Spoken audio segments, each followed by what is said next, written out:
Happy birthday to... Wait, what? It's not a birthday? It's an anniversary? Well, in that case, congratulations, KZ, on your 10th anniversary. And in this video, I'm looking at the 10th Anniversary Special Edition KZ ESX. Let's get it.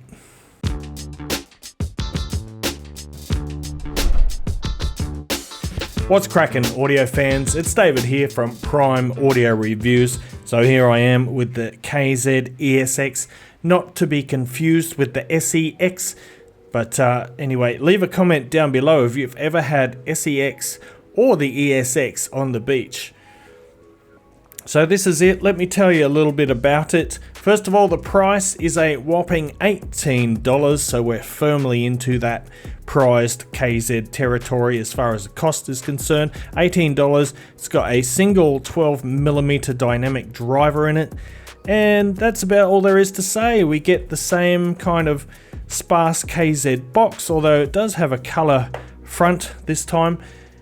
The usual culprits inside, you get your cable, you get a couple of shitty ear tips, but in this case you also get a commemorative gold KZ coin. It's not real gold, of course, but you know, might be collector's item of some kind one day.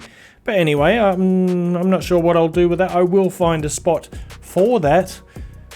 But let's have a look at the earphones now, and there they are.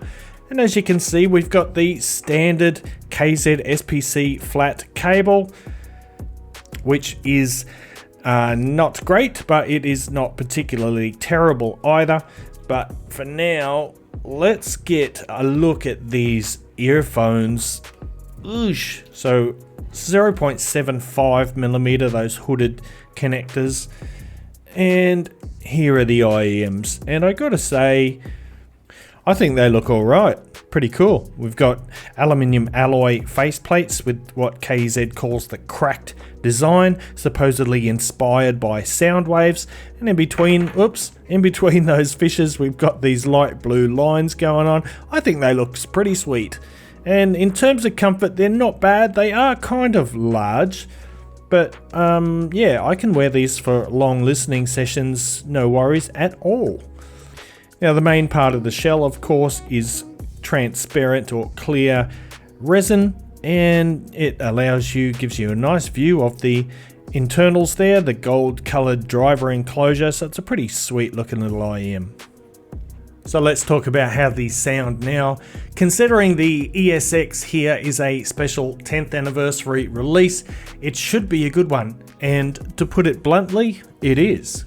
The ESX has a warm, balanced sound that's easy for everyday listening. It reminds me of the good old KZ days and IEMs like the KZ EDR2 and the ED9. Those were the good old days before all the measurement madness, when people cared more about how IEMs sound instead of how good they look on a graph. Ironically, let's have a look at the graph here. Starting with the bass, the ESX's bass is elevated and it delivers thumping kick drums along with rumbling sub-bass notes. I wouldn't quite call it a bass head IEM, but it is leaning in that direction. Thankfully, the quality of the bass here is good and it doesn't dominate the entire spectrum, or it doesn't cause any excessive smearing in the mid-range. You can feel the impact with each note of the rounded, weighted bass. ESX's lows have the authority and a movement of air that dynamic drivers do so well. It not only provides the foundation for the mids and the treble, but it imbues them with warmth and body. And then we've got the mid-range, and ESX crafts a warm and full-bodied mid-range with the backing of the mid and upper bass. Male vocals sound rich and sonorous, and the same can be said for cellos and lower register piano notes. It's an energetic mid-range that's bold enough to be engaging alongside that boosted bass. The mids are rounded, powerful and slightly on the warmer side of neutral. However, thanks in part to the treble tuning, the mid-range still has good clarity and definition.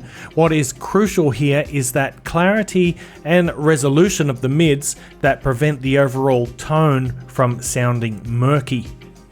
Then there is the treble, and yeah, I was surprised by ESX's level of detail, because I'm hearing details in the music that a lot of more expensive IEMs completely miss, even ones with a brighter tonality.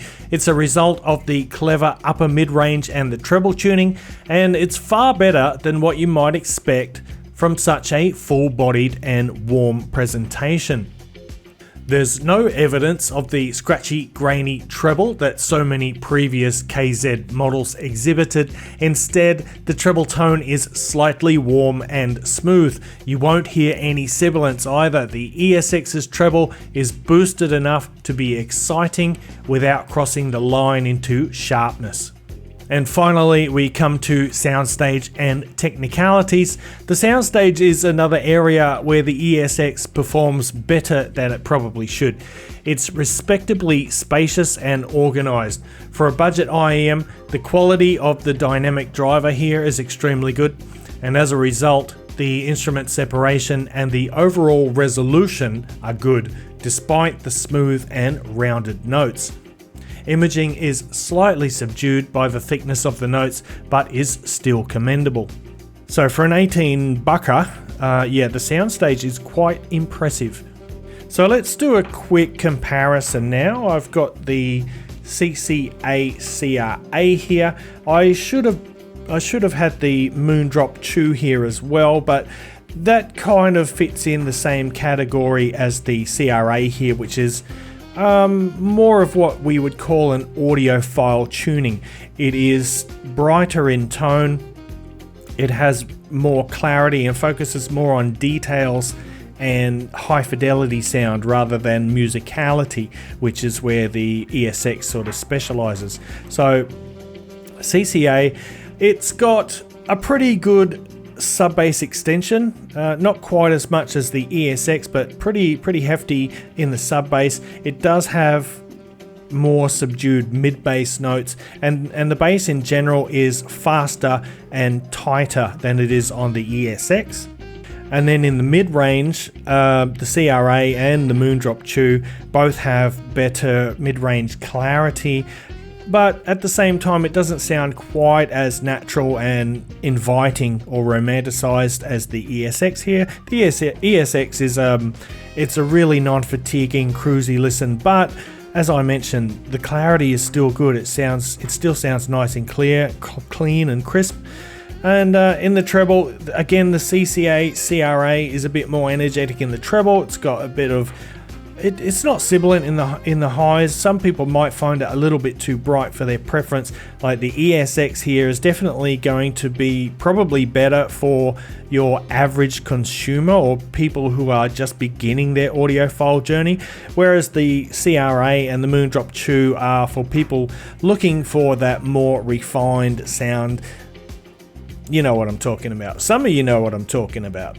And by the way, the price of the CRA is only $14 and this one $18. Neither one is going to put too big a hole in most people's pockets. So anyway, to sum up, I was pleasantly surprised by the KZ ESX. It might not excel in any particular area, but more importantly, it doesn't really do anything wrong. The bass is boosted, but is still fairly in balance with the mids and the treble. The treble is clear and it's detailed, yet it's very smooth and non-fatiguing. The ESX is like the best of KZ's past IEMs wrapped in a modern day shell, and best of all, it is priced under $20. I think this is the perfect IEM to commemorate KZ's 10th anniversary, and it's an easy recommendation for me to anyone who is beginning their audiophile journey or just wants something that's a little bit more relaxed, easygoing, yet still lively and fun. Now, before I wrap things up, I do have a Patreon set up, so if you would like to show your support for the channel, yeah, become a patron, join the fam. You get special monthly vids and behind the scenes videos and access to the special Patreon only Discord chat. But for regular listeners or regular members or fans, whatever you want to call yourself, come and join the Discord channel. The link's down in the description below, along with links to the full written review and all my social media channels. So thanks for watching. If you liked the video, give it a thumbs up, Parfam audiophile style. And if you are new to the channel and you want to see more content like this, make sure you go ahead and hit that subscribe button. And until next time, I'll see you later.